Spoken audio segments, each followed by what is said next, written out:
Depleted uranium is blowing in the air. Depleted uranium, does anybody really care? Since 1991, 400,000 times the Hiroshima-Nagasaki bombs. Depleted uranium is from the Pentagon. Depleted uranium, we know it's very wrong. It's an illegal weapon, it's banned by treaty, and they're using it anyway. Depleted uranium coming to your neighborhood. Depleted uranium, the news doesn't seem that good. It's radioactive dust that is killing us round live fire ranges and combat zones. It's radioactive dust that is killing us round live fire ranges and combat zones. Why are you here today, sir? Well, we're here to counter the military's Earth Day propaganda that they can celebrate Earth Day by bombing the Earth and polluting with all the toxins. And I'm happy to say that the number of schools and going in today, I would estimate 25% to a third of what was here last year. So a dramatic reduction. And we sent these notices out to every school on the island. So it seems to have had an effect. And even the buses, there's only been 4 buses that have gone in, and only about 10 kids in a bus. So instead of packed buses, I think maybe parents put their foot down on it to won't let their kids come up here, which is good. Because this DU, especially exposing young kids or pregnant women to the DU dust exposure, is a serious health issue. So I hope they watch Dr. Pang's video here on the health hazards. Some good signs that the numbers are dramatically down. So people aren't buying this propaganda of the military supporting their... Taking care of the earth. Yeah, ridiculous. I'm taking the readings of how many counts on the radiation readings here. So I'm guessing it's averaging about 36, but it's spiking here. I have a spike at 918 that went up to 68. So that's pretty high for the wind that's coming off the north. If the wind was coming off the base, it'd probably be higher.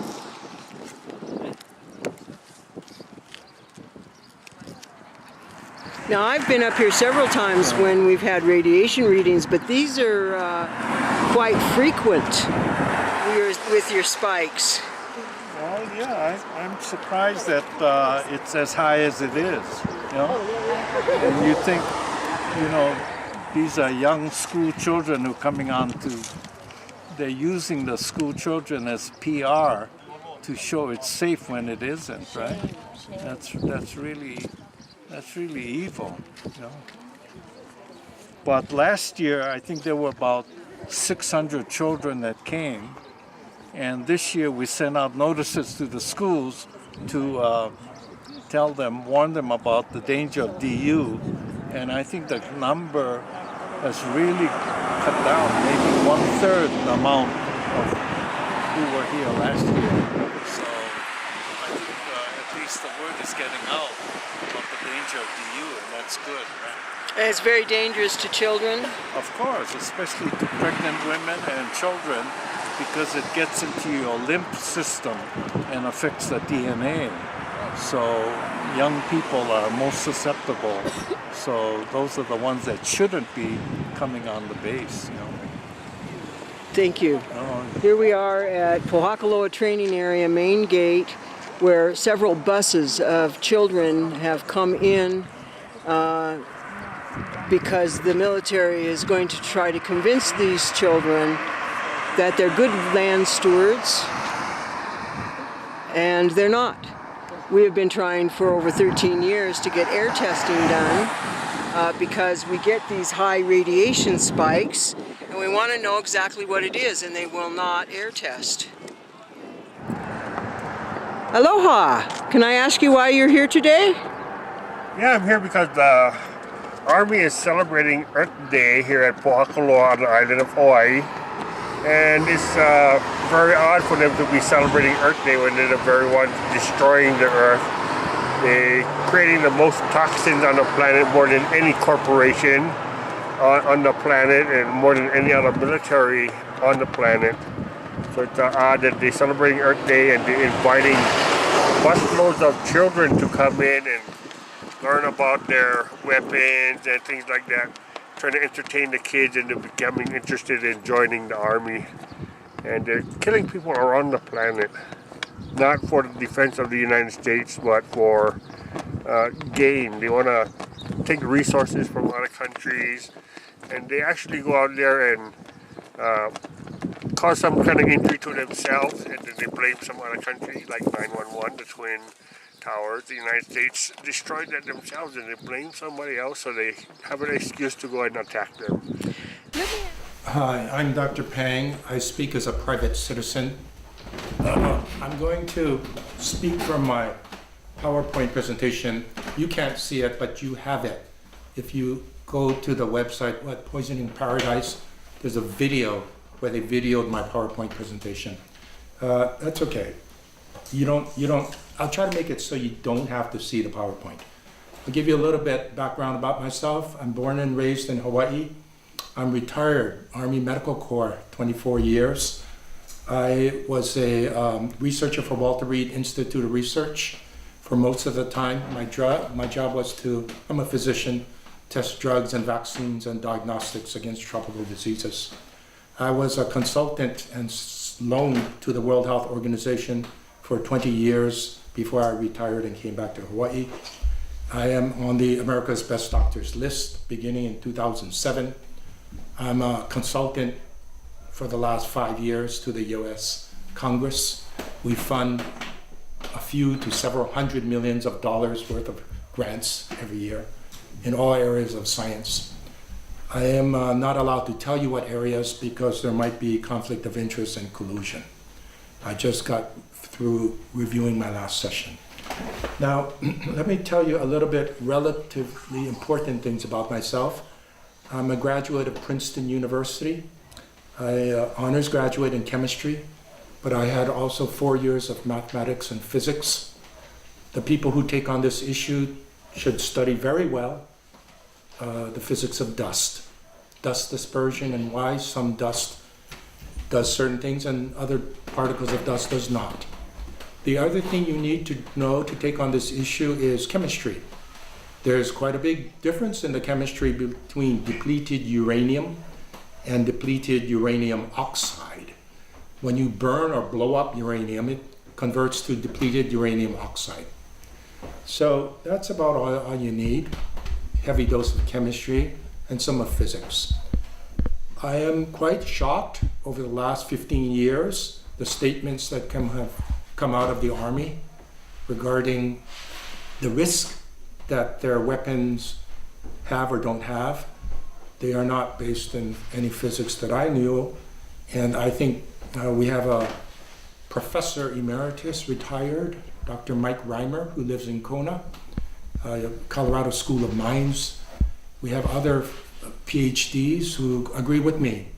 We do not seem to agree too well with the military's position, although I am retired Army Medical Corps. And there are some military PhDs, Doug Rocky, who are dissenting opinions to the mainstream military position. The other issue is the NRC, the Nuclear Regulatory Commission. When they give a statement, before they give their statement, I would like to know the credentials. The contact that we have for Hawaii, Pohakuloa, is Amy Snyder.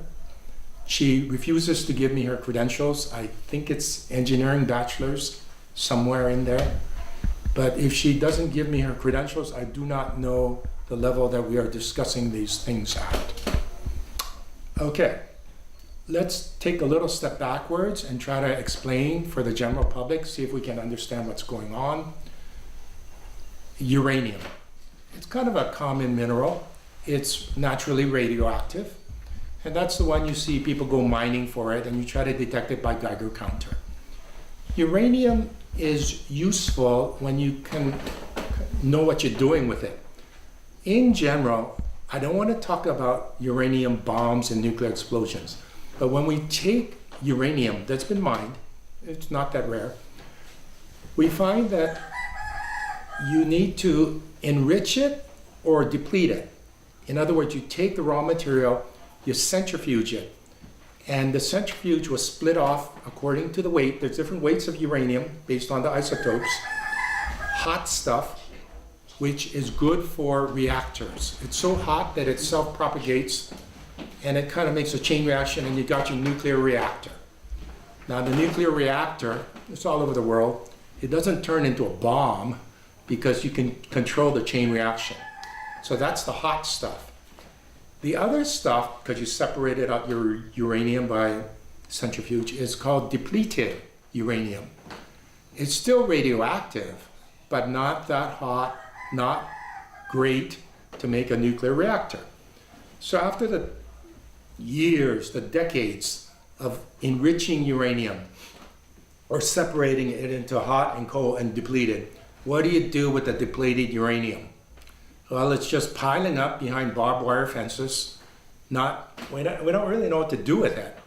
And it was not really worth too much until maybe the 70s or 80s, until, say, 80 years after they discovered it.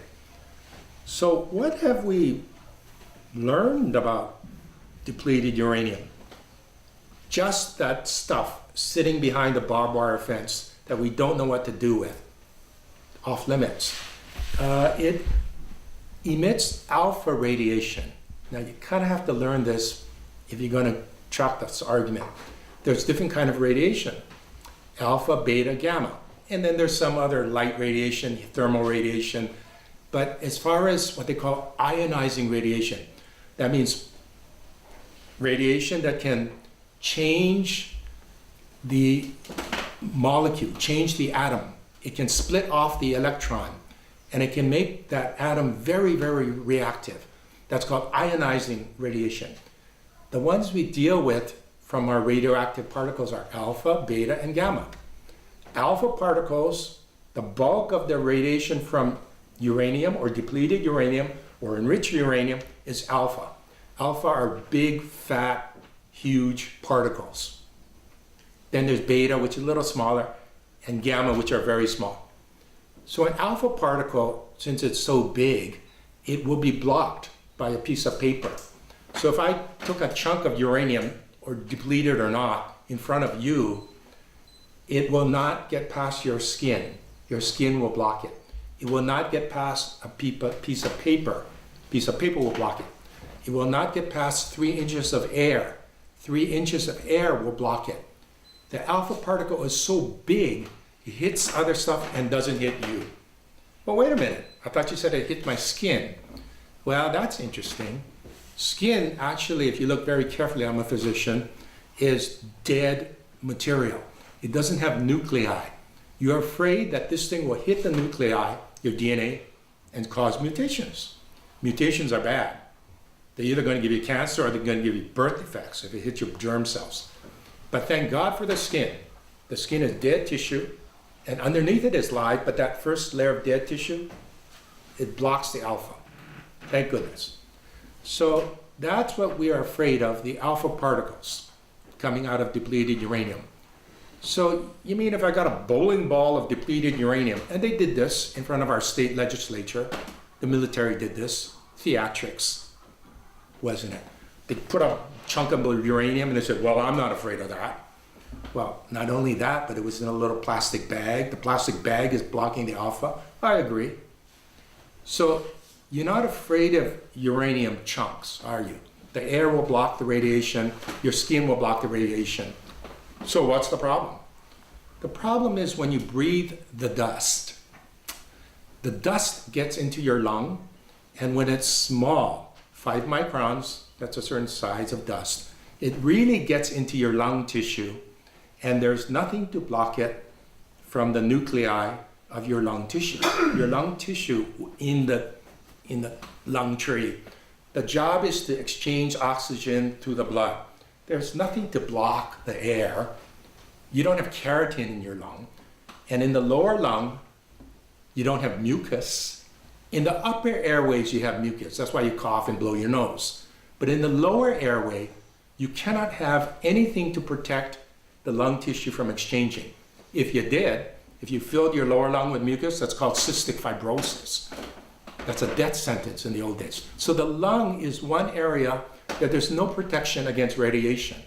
So the depleted uranium, when it's in fine dust form, then it goes into your lung. Then you have problems. That's the physics of it. We were challenged by the military just 6 months ago. The NRC sat on the sidelines, didn't give me their credentials, and the military said that when we blow up depleted uranium, it doesn't generate dust. Well, yes, it does. It doesn't go more than 3 meters. That's nonsense. That's not the physics I learned. It's real clear.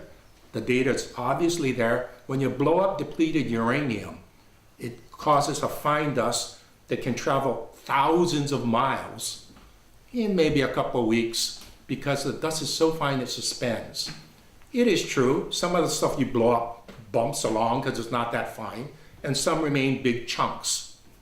But when you blow up depleted uranium, 50% goes up as fine dust for us to breathe. That's the physics of it. I think there's no question about it. I'm still waiting for a response. It's been 2 months for the military because they challenge our position. Dr. Reimer agrees with me, and most of the scientists agree with me. Like I said, the NRC woman, Amy Schneider, I have not seen her credentials, and she has not weighed in on this position. That is the famous military statement, don't worry about it, uranium's heavier than air, so it's not going up as dust. That's nonsense. Mercury is heavier than air. When I spill mercury on the ground, we're worried about the mercury vapors. If mercury is heavier than air, why are you worried about the vapors? Because heavy stuff in small particles certainly can travel on the air for great distances. Okay, now time for chemistry. All this stuff, when the NRC tells you we calculated the risk of uranium and it's very low. Are you talking about uranium dust? I would like to see the calculation on that. Next, uranium versus depleted uranium versus depleted uranium oxide. That's all the difference in chemistry in the world. Oxide is simply you add oxygen to the depleted uranium. Well, does adding oxygen change anything? Well, H2O, hydrogen and oxygen. H2 is hydrogen. H2O is water. Water is not like hydrogen. Of course it changes things. So where do we add oxygen? How in the world did we add oxygen to our depleted uranium? You blew it up. When you blew it up in the form of weaponry, it burns. Burning means oxidation. And all those little particles that are now ready for you to breathe, they're oxidized, depleted uranium oxides. 2 oxygens, 4 oxygens, 5 oxygens, 6 oxygens. So what's the difference? If I breathe depleted uranium dust versus depleted uranium oxides, all the difference in the world. Depleted uranium is a metal. It's polarized, it's water soluble. If I had a choice, I would breathe depleted uranium, metal. What happens to it? It goes in my lung, it's dissolved in the blood, water soluble, and I pee it out maybe in 6 weeks because my kidney removes the stuff from the blood. Depleted uranium oxide is not water soluble, it's fat soluble. And instead of peeing it out in 6 weeks like the metal, you pee it out in maybe 6 decades. So it's in your body longer. Well, where does it go? Well, it ain't in the blood. It's not water soluble. It's in the lymph. And then on my PowerPoint, well, what do you think the lymph does? The lymph is an archaic, older circulatory system that flows a lot of the water insoluble products. The lymph is responsible for immunity, the white blood cells going around the lymphatics. Well, that's where it is. And that doesn't clear too quickly. Decades instead of weeks. So if you look at very carefully the statement by the NRC, we think it has minimum millirems or whatever. I want to see the model that they're dealing with dust and depleted uranium oxides. Now I'm getting ahead a little bit of my ahead of myself. I had to explain why we piled up all that depleted uranium. They soon discovered that if you take just the metal and you fired it at a high enough speed, it would kind of penetrate and blow up the tank. No explosives, just the impact, like flint on steel. The impact would spark it, cause a high enough temperature, hotter than lava. Lava is what, 2200, 2400? This thing, when it impacts at 3000, and it will cause its own burning so fast that it's explosive. So all of a sudden, you invented a new kind of weaponry, shooting metal slugs of depleted uranium for which we had no purpose whatsoever, hitting something and blowing it up. I saw this demonstrated. Remember, I was retired Army military, 1982 in Egypt. We gave a demonstration of solidarity, and we showed the Egyptians how we could blow up target tanks with nothing more than a high-powered metal. When we do that, I mean, this is a fantastic weapon. It's not nuclear, it just burns. But when you do that by weight, half the amount of your Du oxide, Du depleted uranium turns to oxides, never to return. So half goes up as dust for us to breathe in the form of depleted uranium oxide. Okay. Well, remember, depleted uranium oxide is still alpha emitter. There's no protection in your lung. And if it radiates and hits the nuclei of the lung cells, that's mutation. Mutations lead to cancer. Or if it goes to your germ cells, your sperm and ovary, birth defects. How in the world does depleted uranium oxide, the alpha emitter, get from your lung to your germ cells? The lymphatics flow everywhere. It was shown that when we inject into, this is a classic study, mice, other alpha emitter, not depleted uranium oxides, alpha emitter, strontium, just to see what alpha emitter does, we inject it into mice. Let me get this straight now. The mama mouse doesn't have any exposure to strontium-90. The father mouse does. We inject him and it starts to emit alpha. Okay, so they have babies. The babies have birth defects, the mice. Okay, then we take the babies that survived the birth defects and we cross the babies. The babies never got exposed except through the father line. Well, they continue on with birth defects. So this is called the legacy. Once you introduce a mutation, you're injecting the muscle, it gets its way into the germ cells, carries on to the population, it carries in the line. That's why this thing's a weapon of mass destruction. You're not just affecting the non-combatants, you're affecting the generations. And by the way, the experiment was repeated, wasn't it? Not birth defects, but leukemia. Same thing. Infect the father mice, inject the father, but not the moms, cross the progeny, and they carry on leukemia. Oh, this is heresy, Dr. Pang. You're telling me that something that exposes the parents carries on to the generations? Come on. Duh. Absolutely. What's the first thing physicians ask when somebody gets a cancer? Does this run in your family? Genetic inheritance, mutations. Some things do and some things really carry on. So someone has to introduce a mutation which seems to carry into the germ lines, at least in mice, and that's why we're afraid. It carries downstream as well. Okay, now, let's go over Pohakuloa. All this stuff they tell us.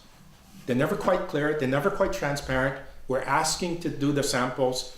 Remember, they told us there was no DU at all. Then they said, oh yeah, there's DU, but it's 700, whatever it is, spawning rounds, because that's what we have records for. Well, first of all, you told us there was nothing. Now that you tell us there's 700, why stop there? Why don't we just go do a survey and see how much there really is? Okay. Then you hear all this stuff like, well, DU is not dangerous. I agree. A bowling ball of DU, that's not dangerous. But in the dust form, in the oxide forms, it is. So when they tell you it's not dangerous, pin them down. Dust, DU, dust in the oxide form. Go ahead, make a statement about that. Okay? Now, you go up there and they tell you this is all safe. We've worked this out. Okay, you work this out. Let me draw a very good analogy for you. Cancer and smoking. You get the tobacco, you put it in the cigarettes. You smoke the cigarettes, and then after you smoke the cigarettes, there's ashes. Now, if I were to point to the cigarette that's not burned, the tobacco, is that dangerous? No, I didn't smoke it. I didn't inhale it. But if I were to chop up the tobacco and inhale it, is that dangerous? Probably not. It's not burned. So in and of itself, the tobacco is not dangerous. When you burn it, that's dangerous. It forms 500 plus different chemical, 500,000, 500 times 500. Anyway, it forms over 1 trillion new chemicals which you inhale. Those are dangerous. The lit cigarette that you inhale is dangerous. Okay. Then afterwards, I see the ashes in your ashtray. Is that dangerous? No, that's ashes sitting there. So let me complete the analogy for you. Depleted uranium, is that dangerous? No, it's sitting there as a lump. Okay. The minute you burn it or explode it and the dust comes out in the form of oxides too, that's really dangerous. Yes. And then it blows away or settles back down on the ground. The big chunks settle, the small stuff blows and we breathe it. That stuff on the ground, is that dangerous? No, that's like ashes. Well, then why are we worried? The stuff at Pohakuloa, this was actually the military said. The dangerous stuff blew away. The stuff sitting on the ground. We're not inhaling it until you bomb it again. There's really, once again, time for physics. What's the difference between a rapidly moving DU particle hitting a target, blowing up and exploding, burning, versus a chunk of DU material left over that gets hit by a bomb shrapnel at a very high speed? I checked the speed. Will a shrapnel hitting the DU versus the DU hitting a stationary particle, isn't that the same thing? Yes, physics said yes it is. So when you keep bombing and hitting these DU particles, the DU remnants, you'll burn them, you stir up more dust, and then of course some of the dust, you just stir it up more for us to breathe. That's why the bombing and the stirring up of dust generates more till all your remnants are burned. Well, how much remnants were there? I have no idea. At first you said 0, now you say spotting rounds. I think it's time we go do a good survey and measure it. Okay? Now, I've seen them bend over backwards, change the definitions, play these games. Really, to me, they're kind of games. People should know better, but of course, I don't know their credentials. Trying to say DU is safe, yeah, DU is safe, but dust formation. Well, even DU dust, Dr. Pan, we know from guys who mill, guys who get the uranium or depleted uranium and mill and make little shape the weapons to put in the bullet. Well, they don't have a problem. Yeah, because that's not DU oxide. That's DU, straight DU metal. Then finally, I kind of had it. A guy came over from Washington, D.C., military. He said that, yes, Dr. Pan, you're right on all the things you say. But in real life, there's no problem. Really? In real life, there's no problem. How do you know that? Well, apparently in the Gulf War, the repeated Gulf Wars, we had friendly fire. We shot our own troops. Okay. Some of the troops got DU shrapnel, metal, big chunks, metal. They pee it out, but there's a shrapnel, so they keep peeing it out. Okay, so we discount those. Some of them breathe the DU stuff, oxides. Now that's a problem. So he told us that, well, you can see it's published, done in conjunction with Johns Hopkins University, that we took 33 soldiers who we friendly fire, shot ourselves, didn't get metal, breathed the DU oxide, and we followed them for 10 years, and they're all okay. Wow, that's the kind of stuff that interests me. I had read the report before he brought this up. You mean you followed 33 soldiers for 10 years and they were all okay? When I follow 33 people for 10 years, they're not okay. He goes, well, yeah, of course they had problems, headache, chest pain, pneumonias. He meant, let me help you what you mean. You mean compared to a control group who hadn't gotten DU oxide exposure. Yeah, that's what he meant. Where's your control group? Don't forget, I read the report. Were they age, gender matched adults in the US who never went to theater, who never went to the Mideast? No, they were people from the Mideast soldiers. Well, those guys also got the DU exposure. So your control group got just as much exposure as the friendly fire guys. You know that because the stuff is all over stirring up. You have a lousy control group. Next, I teach this subject for the World Health Organization. 33 is a small number. And finally, if you don't want to talk science, let's just talk about no problems in the 33. Wasn't there tumors, malignant and benign? You said there was nothing. In fact, there were. In fact, the Veterans Administration, when they reviewed the report, they caught wind that there were tumors in this group. And they went to the investigator and said, hey, what's with the tumors? And what did the investigator, the military guy, say? I didn't think it was related. Wait a minute. You tracked headache, chest pain, pneumonia, backache, arthritis, but you just didn't think the tumors were related. This was published. And it was published not because they took the guy seriously, but because it was almost tongue-in-cheek sarcastic. Okay? So don't tell me you have the ultimate study of following guys exposed when you don't even tally the tumors, malignant and benign. Okay, so that kind of upsets me and makes me realize who we're actually dealing with. And the final thing I would like to say is that we did monitor outside Pohakuloa training camp, the Girl Scout camps. We monitored 20,000 minutes in Kona. And we know what the Geiger counter readings look like. When we went up there, we had these 6 or 7 spikes in 6 hours, way off in left field. They're supposed to be like 20 or 30 counts per minute, normal background radiation. All of a sudden, there's 6 or 7 kind of high end. We didn't know what to do with them.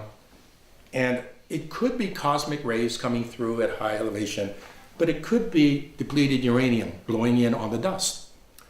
And then when I presented this before our state legislature, and I don't know their credentials, someone said, who has a bachelor's degree, said, Dr. Pang, you saw all of a sudden, instead of 25 counts per minute, Geiger counter, 72. Do you realize how big a chunk of uranium you need to raise it to 72? And he held his hands up like this. These are Geiger counters measuring the dust. Do you realize how big a chunk of uranium you need to set it to 72? I thought I had done my calculations. So I went home, within 4 hours, I did my calculations. I copied him. I said, here's my calculations based on weight and based on area. Here it is right here. See that period on the paper? It's about 1/100th the size of that. That's my calculation. What's yours? No comment to this day. But when they insinuate, they plant this doubt. Do you realize how big a chunk of dust you need to... he didn't actually say this big. But we're dealing with this kind of people. Sorry, we're dealing with this kind of people. And they do not tell me their credentials. And I'm not one to hold my credentials out against the other.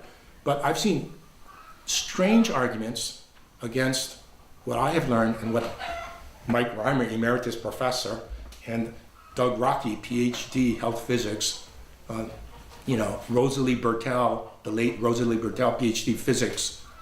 I just don't see their arguments. And all we're asking is to be a reasonable, go ahead, let's do a survey. Let's not depend on existing or non-existing records of what was brought in. Do a survey. Do not dismiss it that this is not a health effect until you can show me you've taken into account dust. Good luck, because the millirems things do not talk that much about internal exposure, and depleted uranium oxides, which clear the body in decades instead of weeks. So we'll just leave it at that. I hope to come around, and if you have questions, bring it up with Linda Fay, and she will pass them to me.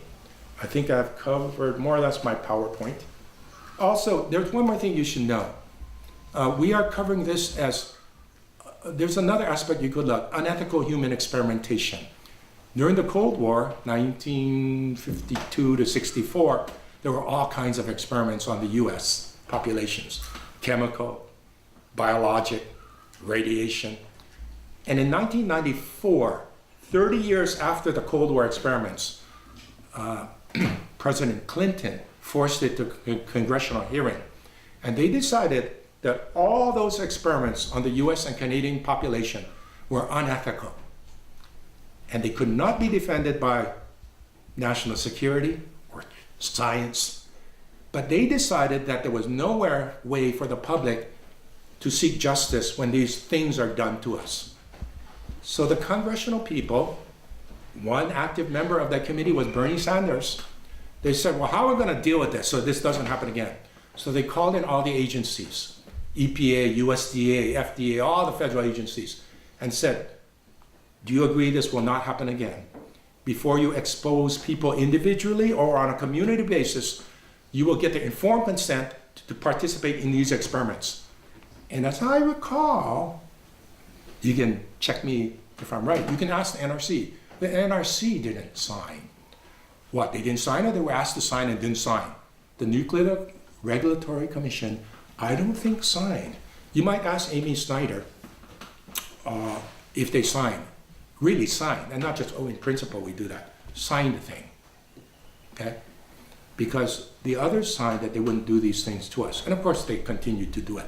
But at least the others are shamed when they say, you signed that you wouldn't experiment on us, and you continue to do it. So we'll leave it at there, and thank you.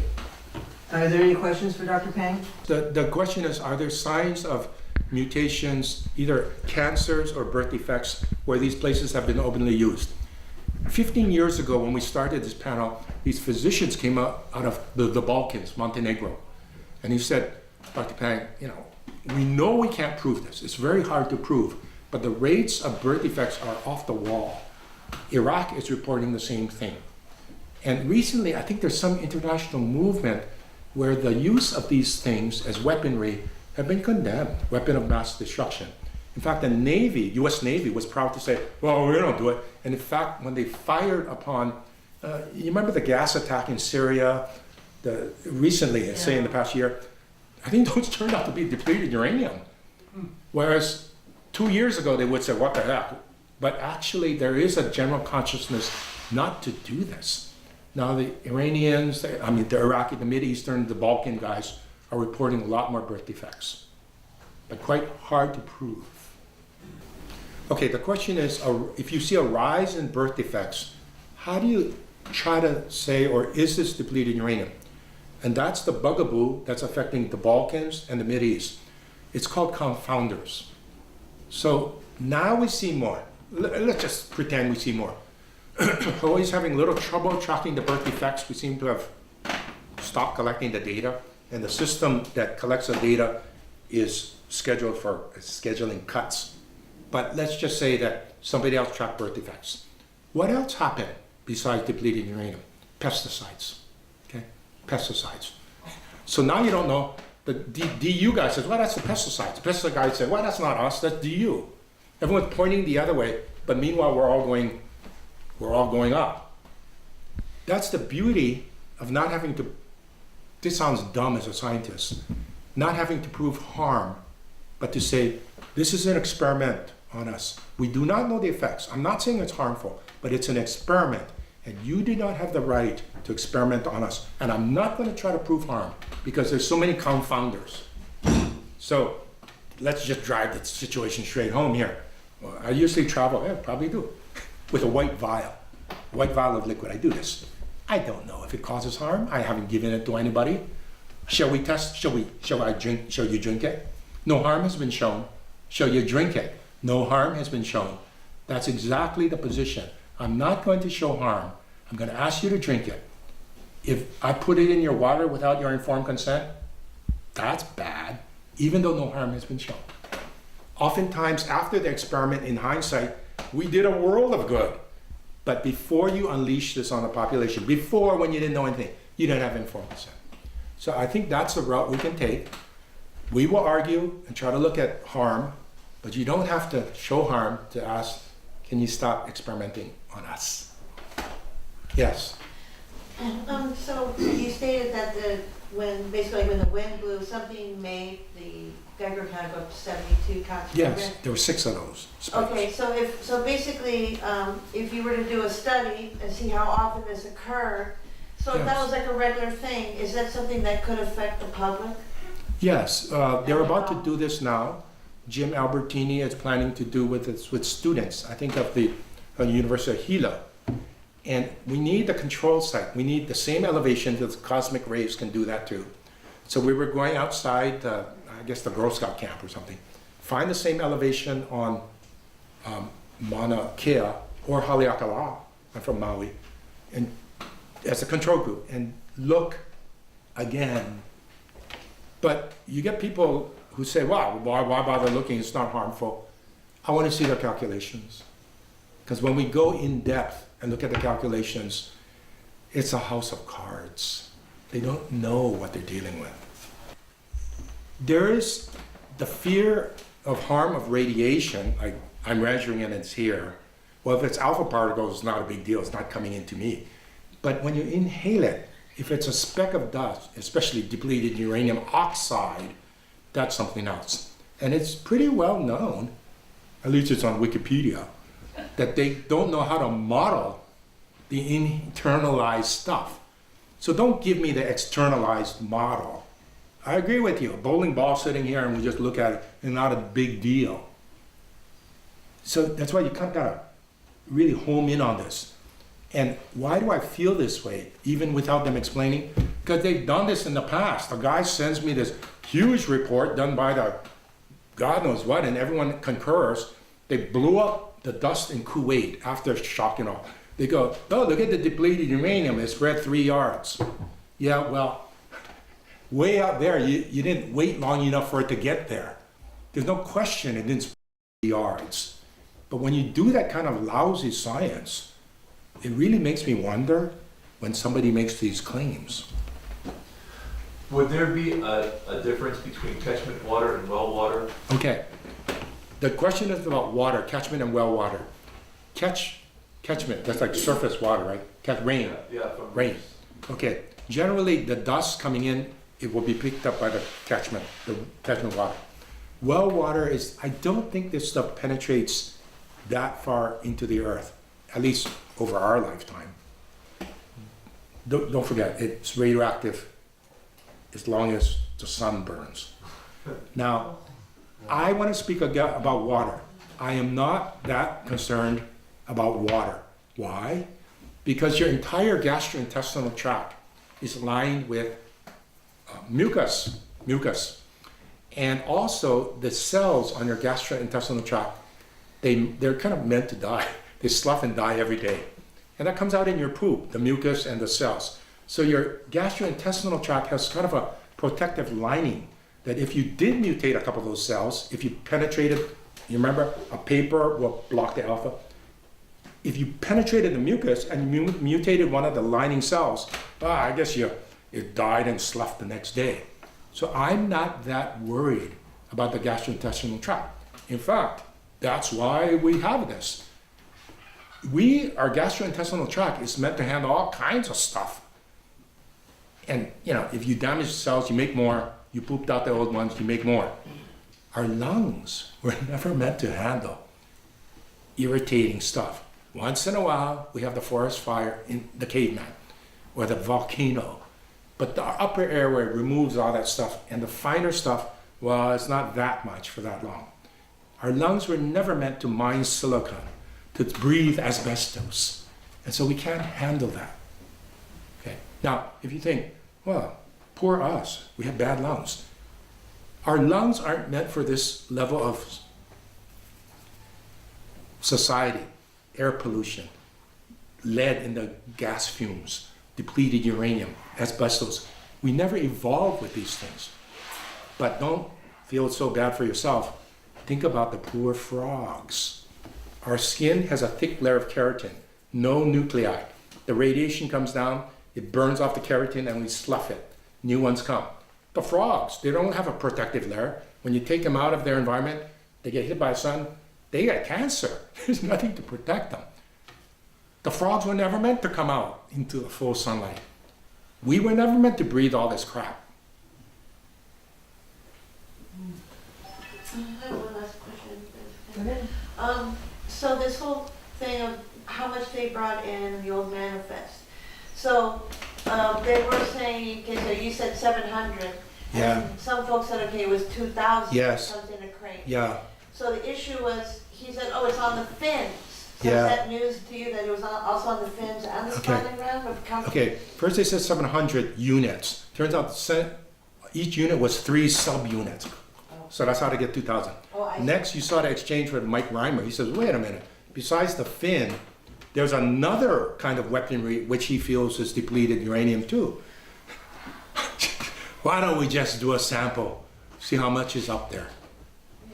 I mean, that's so hard, especially when the records, well, we don't have any record of it. Yeah, but didn't she tell us you didn't have any to begin with? I mean,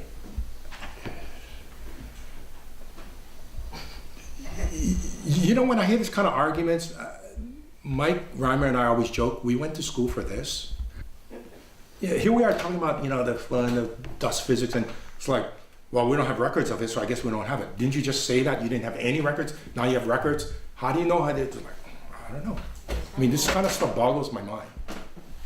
And so the equipment you would use to find it, would it be a calibrated Geiger counter, or? The first survey is quick and dirty, Geiger counter, counting counts. The Geiger counter has this trap door that can say this is alpha or this is not alpha. At least that. These guys will tell you, oh, wait a minute, you can't tell me if it's depleted uranium.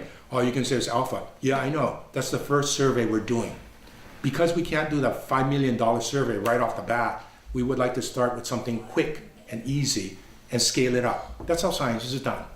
Smoking. Hey, the guys who smoke get cancer. Did you tell me it was nicotine? Did you tell me it was tar? Not off the bat. The first survey, the guys who smoke more get more cancer. I don't have to do the $1 million survey to start, really. That's kind of ridiculous. When I hear that kind of comment, once again, my mind is boggled.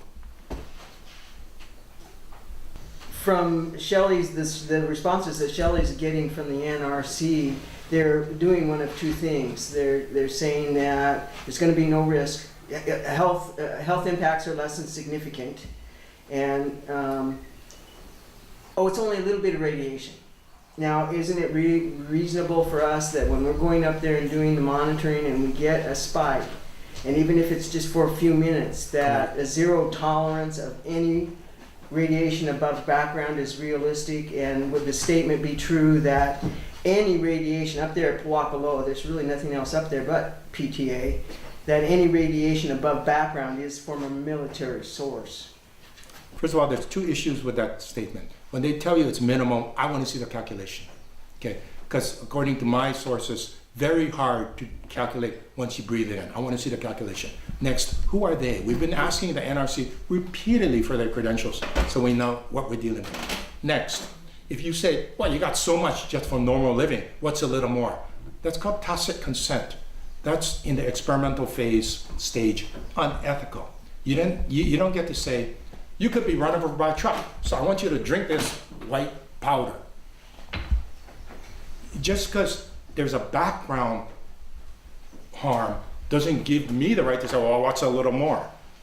That person has the right to be informed consent and say, I'm not in this experiment, or I'll gladly submit to it. That kind of argument was kind of drummed out in the Nuremberg trials. Any other questions for Dr. Pang? In terms of consent, being that we're all on basically a military base without having given our consent to participate in any of this experimentation, what is the chances, in your with your knowledge, of our reversing that fact? Is it even possible, in your opinion, in this generation to, because the thing is so sophisticated, nobody knows that this island has even been bombed?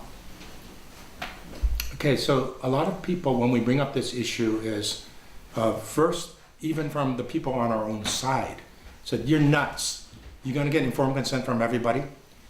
You should read, I think it's the reference, of the 1994 congressional hearings on the Cold War experimentation. There was a guy, General Greasy, I think his name is Greasy, strange name. He said, yeah, that's right. I couldn't get everyone's signature, so I just didn't bother. I said, General Greasy, that's like carpet for a horse. Just because you can't do it doesn't give you the right not to do it at all. It's your problem. You couldn't get everyone's consent. Then we hear from other people who say, well, what? You're going to get informed consent of the Flint water, Michigan? Flint water, Michigan. Okay, the water in Flint, Michigan was messed up. They brought in new water. People said, well, even the new water, I don't trust. Did you get informed consent for bringing in the new water? No. The guys who don't want to drink the new water, they can get bottled water, can't they? It's just a question of who pays. So there's kind of an informed consent. They say the water's no good. Most of the guys say it's okay. If you don't like it, go get bottled water. There's a way to escape it. There's two things you cannot escape on this earth: dust, the atmosphere, and live vaccines. Okay. Now, when I was in Bangladesh, we wanted to test a live vaccine for Shigella, live. So I go to the village. Who wants it? 98%, I do. 2 people, or 2% say, not me. If I give it to her, it's going to spread to this kid live in like 5 days. So I can't do it.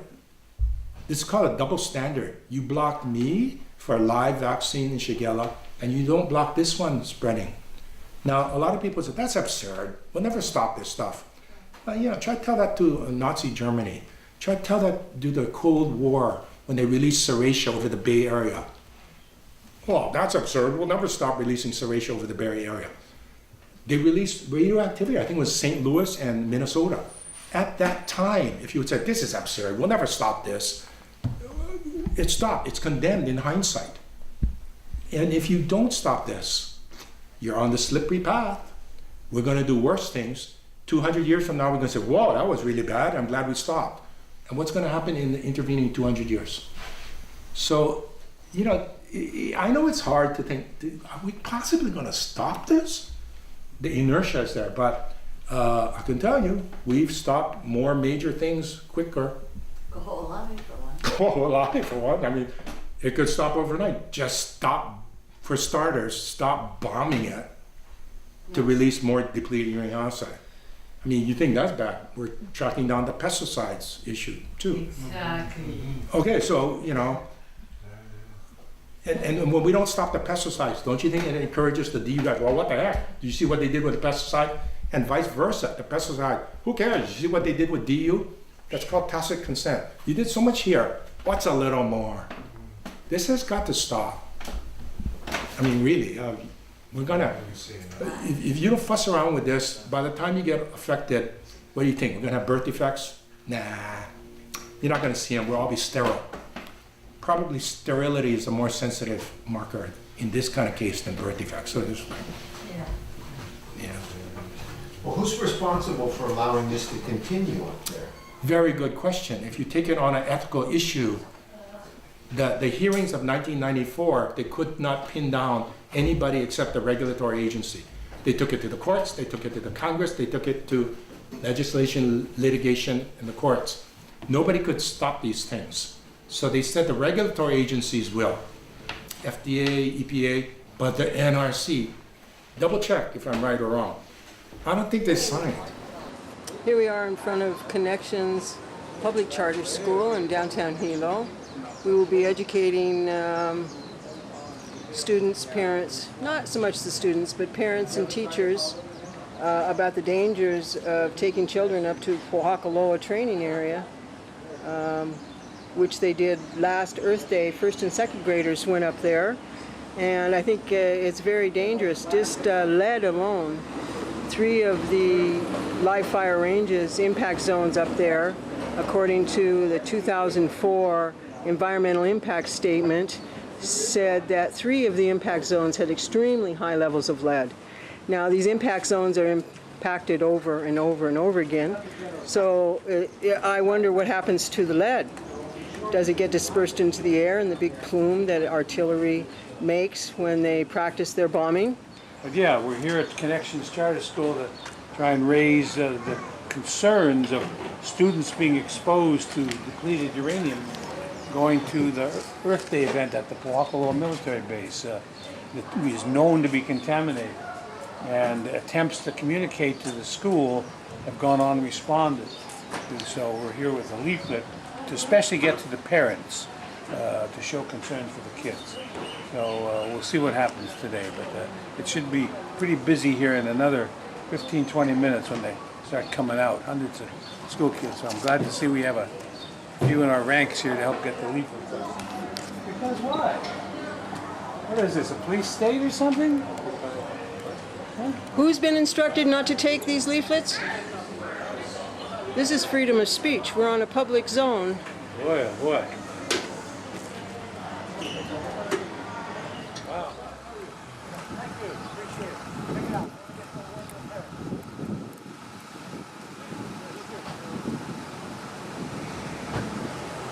Right now either, right?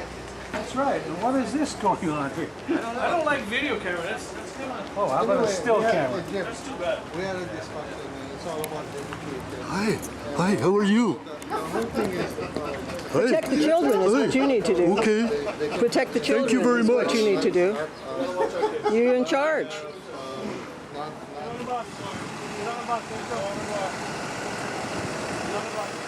Suppressing your right to your parents to have the same way, guys. You have a great weekend.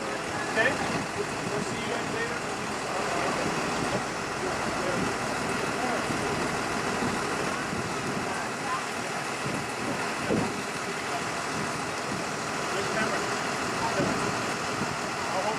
Aloha.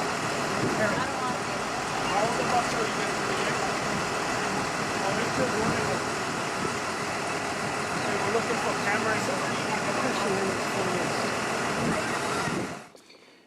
Depleted uranium is being covered up with lies. Depleted uranium, it's time we realize. Soldiers bring it home as Gulf War syndrome. It's a radioactive plague. Depleted uranium, we know what all of this means. Depleted uranium, it damages our genes. Babies being born, they are deformed in Iraq and the USA. Ban depleted uranium, we need a nuclear-free world now. Ban depleted uranium, we need a nuclear-free world now. Ban depleted uranium, we need a nuclear-free world now.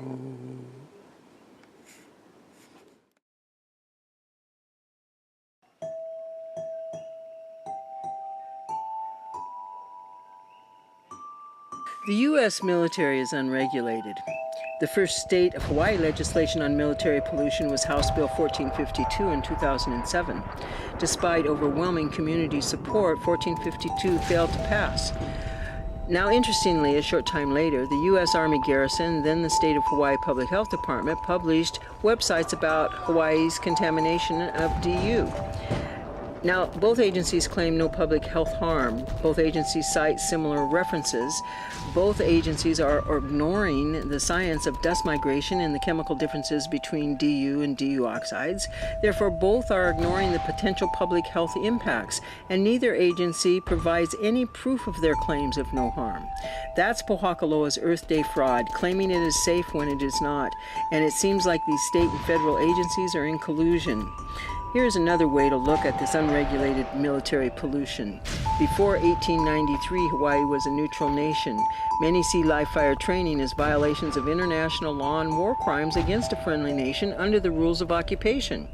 By really comprehending this view, you might see the daily bombardment of live fire training here differently. We do not consent to your war games. Now is time to decommission, clean up your pollution, and remove all weapons of war from the Hawaiian Islands.